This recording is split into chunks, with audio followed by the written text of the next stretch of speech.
ஒரு அழகான ராஜ்யத்துல சாம்னு ஒரு ராஜகுமாரி இருந்தாங்களாம். அவங்க மாய கண்ணாடி கிட்ட டெய்லியும் கேட்பாங்களாம், இந்த நாட்டிலேயே யாரு ரொம்ப அழகுன்னு. அதுக்கு மாய கண்ணாடி சொல்லுமா, நீங்க தான் மகாராணி, ரொம்ப அழகா இருக்கீங்க அப்படின்னு. அதை கேட்டு அவங்களும் ரொம்ப சந்தோஷமா இருந்தாங்களாம். அப்புறம் ஒரு நாள் அந்த தோட்டத்துல வேலை செய்யறவரோட பொண்ணு நிலா அந்த நாட்டுக்கு வந்தாங்களாம். கொஞ்ச நாள் கழிச்சு அந்த நாட்டுல பெரிய புயல் வந்ததாம்.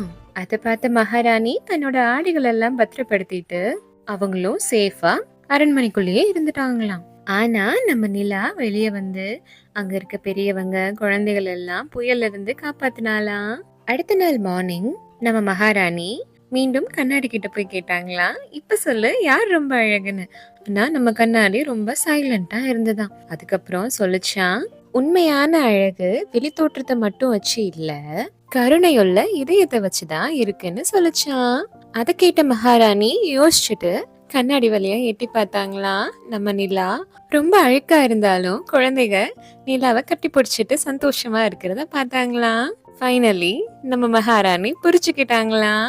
அப்புறம் புயல்ல இருந்து மீண்டு வந்த மக்களுக்கெல்லாம் உதவி பண்ணாங்களாம். So the moral of the story is, உண்மையான அழகு வெளி தோற்றத்தை பொறுத்தது மட்டும் இல்ல, நமக்குள்ள இருக்க உண்மையான குணத்தை பொறுத்துதான் அழகு நிர்ணயிக்கப்படுது.